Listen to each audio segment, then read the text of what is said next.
અને જો અંધકારનો પ્રકાશ જો ખરેખર અંધકાર હોય તો દેખાયું શાનાથી? માટે છે એ પણ પ્રકાશનું બીજું રૂપ છે. શું છે? અને અંધકારનો પ્રકાશ તે નથી. આજનું વિજ્ઞાન રેડિયા ઉપર તાપમાન ઊંચું ગયું, તાપમાન નીચું આવ્યું, ઠંડી નહીં લખી. તમે જોજો શું નીચું આવ્યું અને નીચું ઊંચું શું થયું? ઊંચું એ તાપમાન ને નીચું એ તાપમાન. ઠંડી જેવું કઈ છે જ નહીં. માઇનસ પ્લસ માઇનસ છે, બીજું કઈ છે નહીં. એમ જડની ચેતન બે નથી. કોણ કે છે જડ બે, જડ ચેતન બે છે? કોણ કે છે? આ મારા ગુરુનો ઉપદેશ છે. જડ એટલે તમે આ માઇક છે, દિવાલ છે એની વાત નથી વીરા. જડનો અર્થ થાય છે કે અજ્ઞાન. શું છે? અજ્ઞાન. બાબુનો તાણ કાઢવું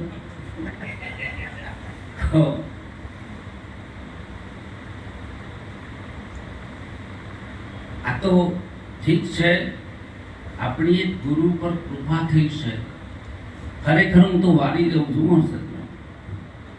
આ તો તમારા ભાવે કરી વશિષ્ઠ બેઠા છે.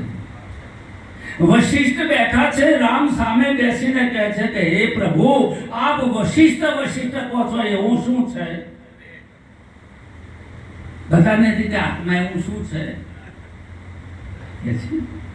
ફળોને એવું શું છે? જીવ એવું શું છે? કે છે પ્રશ્નો કરે છે. વશિષ્ઠ ના બોલ્યા. 2, 5, 10 મિનિટ શાંત રહ્યા. પ્રભુ, મારા પ્રશ્નનો ઉત્તર તમે ના આપ્યો. હે રામ, એવું નહીં સમજતા કે મારી જોડે કોઈ દ્રષ્ટાંત નથી, કોઈ યુક્તિ નથી, એવું તમે ન સમજતા.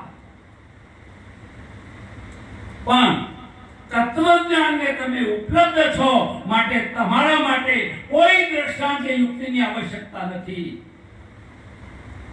આ તો નહીં સમજતા એવો દ્રષ્ટાંત કહેવો પડશે. અને આપણે બહુ ધ્યાન રાખવું જોઈએ. દ્રષ્ટાંત તો સમજાય છે. દ્રષ્ટાંત સમજાવવા માટે, સરળ કરવા માટે છે. પણ જ્ઞાની માટે કોઈ દ્રષ્ટાંત કે યુક્તિની જરૂર.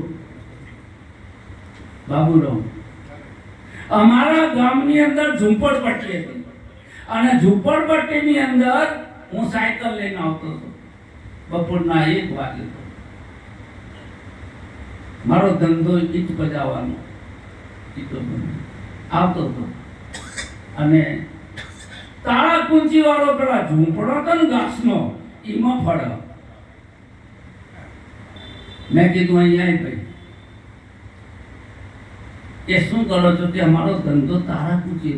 મેં કીધું આ ઘાસના ઝૂંપડા છે અને એ તો એના લાકડાનો દરવાજો છે. અહીંયા તું છે, દરવાજો નથી ને તાળો નથી.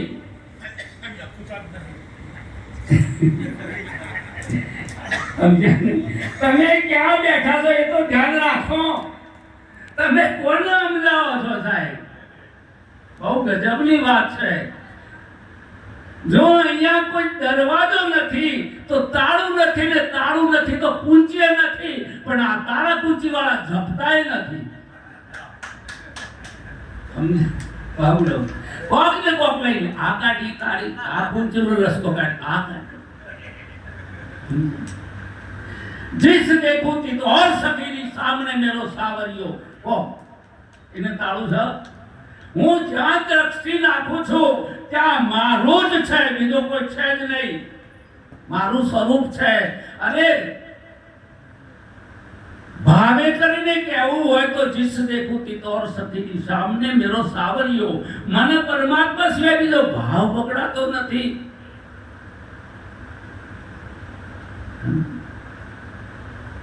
બાબા બન્યા ને એટલે હિન્દી બોલવી પડે. ગુરુ થાય એટલે 2 શબ્દ ધમકાઈ કહેવા પડે. હાહુ થાય એટલે વહુને વઢવું પડે, ન તો હાહુનું પદ ખસી જાય. જગારામ બાબુ હાહુ થાય એટલે તો ધમકાવાના તો હાહુ એ હજી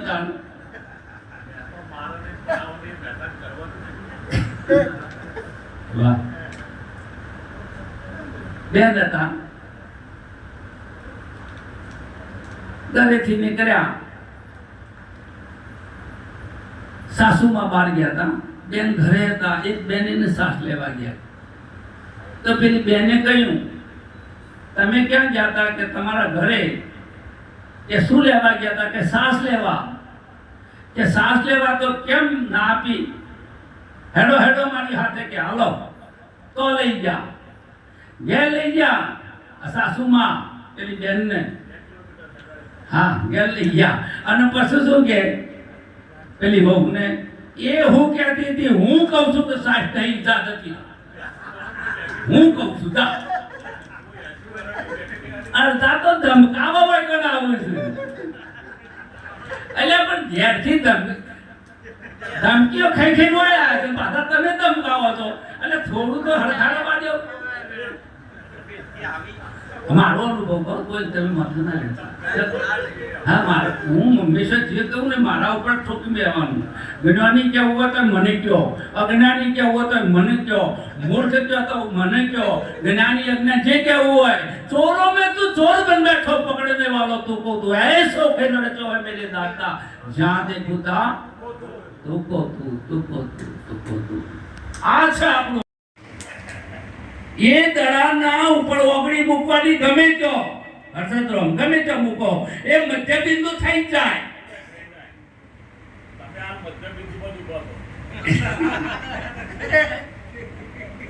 એક પંડિત હતા, એ બહુ જ્ઞાની હતા, મારા હર્ષદ્રોમ જેવા. એ રાજમાં આવે, રાજમાં બધા હંમેશા પહેલા કે આવે, રાજમાં આવે કે મારા સાથે તમે સંવાદ કરો, સત્સંગ કરો, અને હારી દો તો તમારે મને આટલું આપવું પડશે. એટલે રાજાને વિચાર કર્યો કે આપણું રાજમાં આવી જઈએ તો બદનામ કહેવાય. કે આપણા રાજમાં એક માતબા છે, એનું નામ મુલ્લા નસરુદ્દીન. શું નામ? મુલ્લા નસરુદ્દીન. એટલે મુલ્લા નસરુદ્દીન ને બોલાવો એટલે આપણે હારવાનું આવે. ઓકવર્ડ પ્રશ્ન આવે એટલે કે ફલાણાને બોલાવો.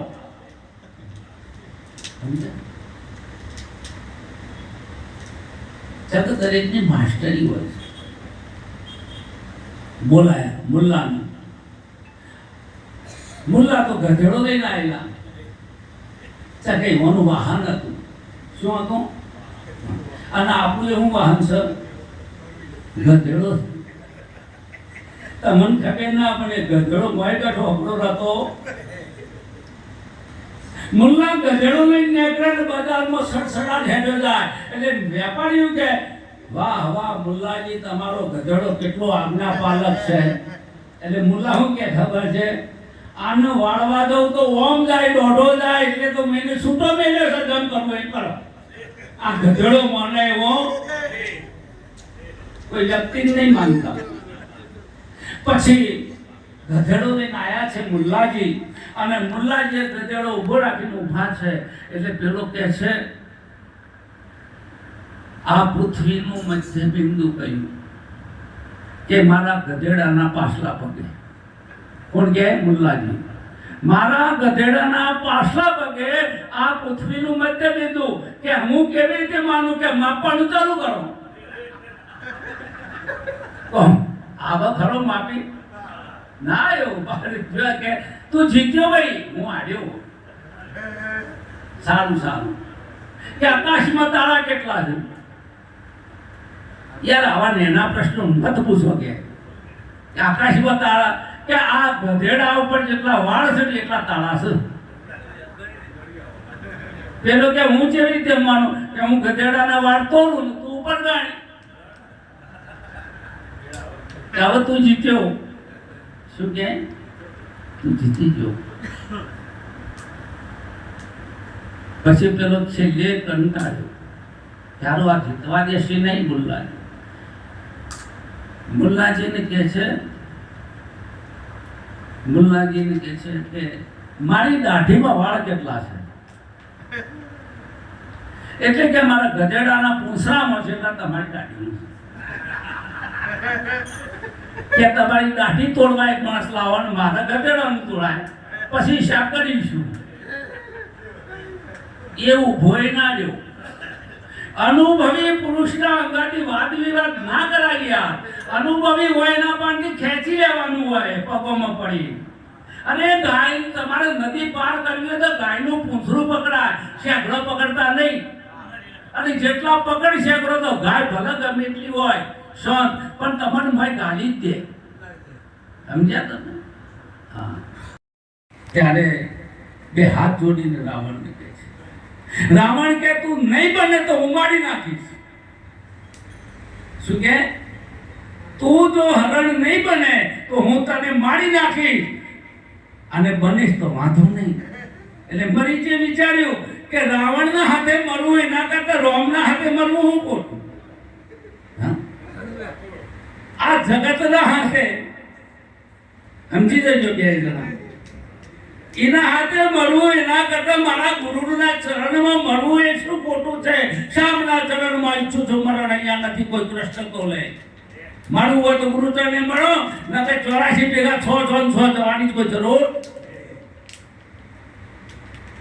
પછી શું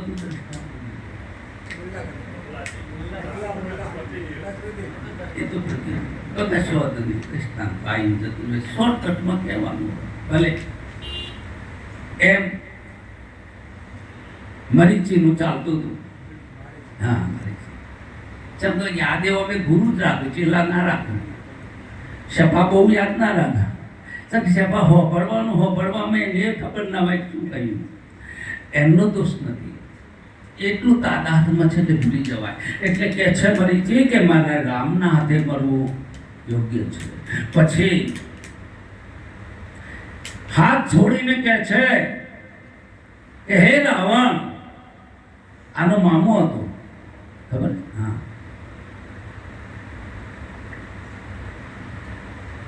કે રામના સામર્થ્યની મને ખબર છે.